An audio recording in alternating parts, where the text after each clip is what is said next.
இன்றே டவுன்லோட் செய்து உங்கள் ஃபேவரட் ஷோக்களை என்ஜாய் பண்ணுங்க.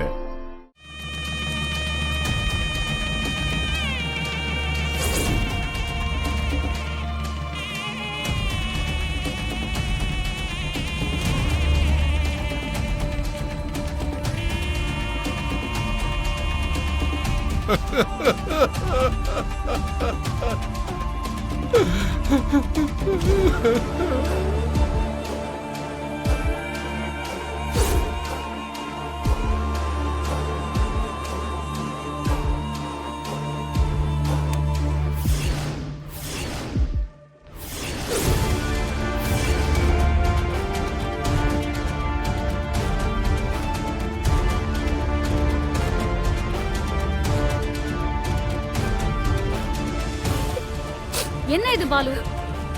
இதுக்குதான் நான் உங்களுக்கு இவ்வளவு தூரம் சப்போர்ட் பண்ணேனா? ரொம்ப தைரியமான பொண்ணுன்னு சொன்னீங்க, கடைசியில இப்படி பண்ணிட்டா. கடைசியில அநியாயம் தான் ஜெயிச்சதுல.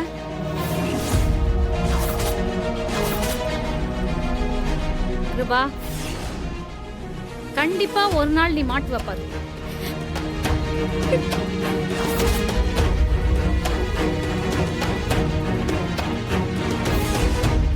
இப்ப எதுக்கு எல்லாரும் சத்தம் போட்டுட்டு இருக்கீங்க?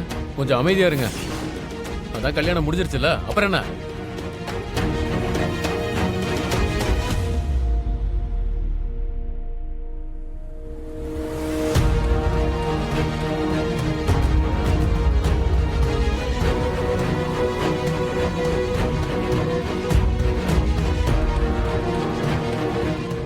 என்னை இப்படி ஊர் முன்னாடி உட்கார வச்சு என் வீட்டு பொண்ணையே வெளியே தூக்கிட்டு போயிட்டல.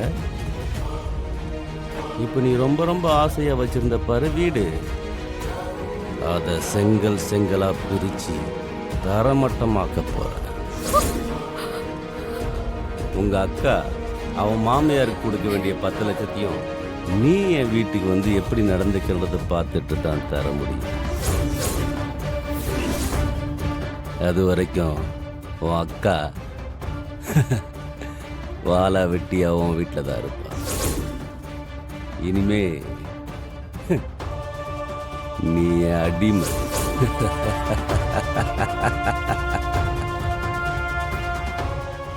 இனிமேட்டு தானே ஆட்டமே இருக்கு.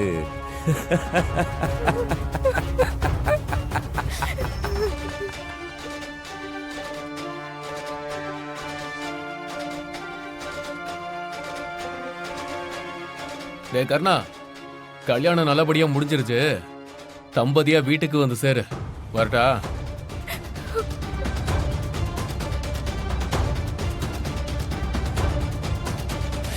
செம்ம சீன். நம்ம குடும்பத்துக்குள்ள வந்து என்னென்ன அட்டகாசம் பண்ணா. இன்னைக்கு அவ அக்கா கல்யாணம் நின்னதும் அந்த பொண்ணு மூஞ்சியையும் அவ அப்பா மூஞ்சியையும் பார்க்கணுமே. டேய், இன்னும் முடியலடா. முதல்ல அவன் நம்ம வீட்டுக்கு வரட்டும், அதுக்கப்புறம் தானே ஆட்டமே இருக்கு. இப்படியே இருந்தா எப்படி? முடிஞ்சது முடிஞ்சு போச்சு. தீபாவுக்கு கல்யாணம் பண்ற வேலையை பாருங்க. நிறுத்துங்க. கொடுத்த வாக்குப்படி மீதி 10 லட்சம் என் கைக்கு வந்ததுக்கு அப்புறமா தான் அவ கழுத்துல என் மகன் தாலிய கட்டுவான்.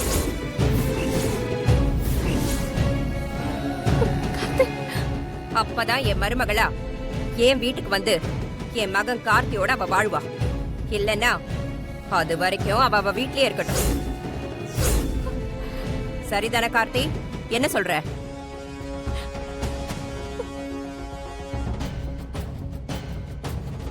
டேய், உன்னதாடா கேக்குறேன். சரிதானே? சரிம்மா.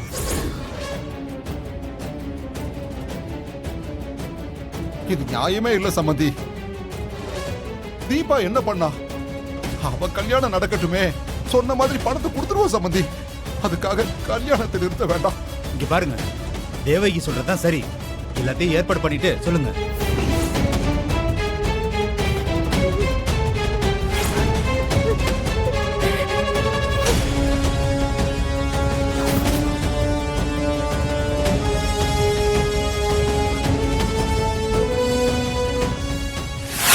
ஏண்டா, ஒரு பொண்ணு சட்டையை பிடிச்சி நிற்கிறா, ஆம்பளை நீ எதுவும் சொல்லாம அமைதியா நின்றுருக்க. என்னடா இது? ஆ? நீங்க சொன்ன மாதிரி பண்ணா பணத்தை தரேன்னு சொன்னீங்கல்ல. ஆமா சொன்னோம். இப்ப கொடுக்க முடியாது. என்ன பண்ணுவ? முடிஞ்சத பாத்துக்க. ஏன் எங்களை இப்படி கஷ்டப்படுத்துறீங்க? நான் என்ன தப்பு பண்ணேன்? ஜபார், இது கிருபா உனக்கு கொடுக்குற தண்டனை.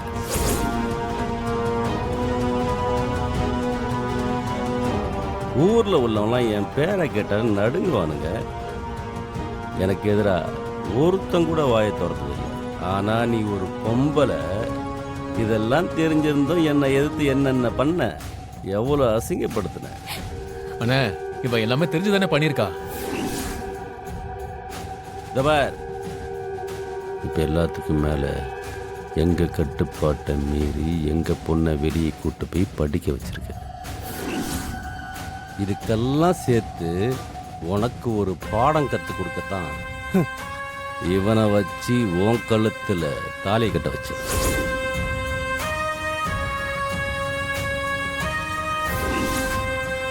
இப்போ நான் உனக்கு கொடுக்குற தண்டனை என்ன தெரியுமா?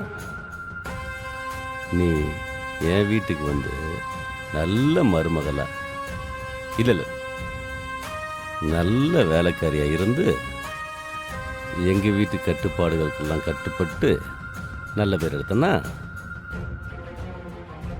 அதுக்கப்புறம் அந்த 10 லட்சத்தை கொடுக்குறேன். அதை வச்சு உங்க அக்கா கல்யாணத்தை நடத்திக்க. அது வரைக்கும் 10 பைசா தர முடியாது.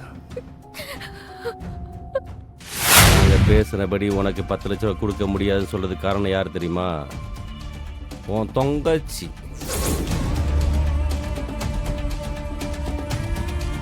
நீ எதுனாலும் அவகிட்ட பேசிக்கோ.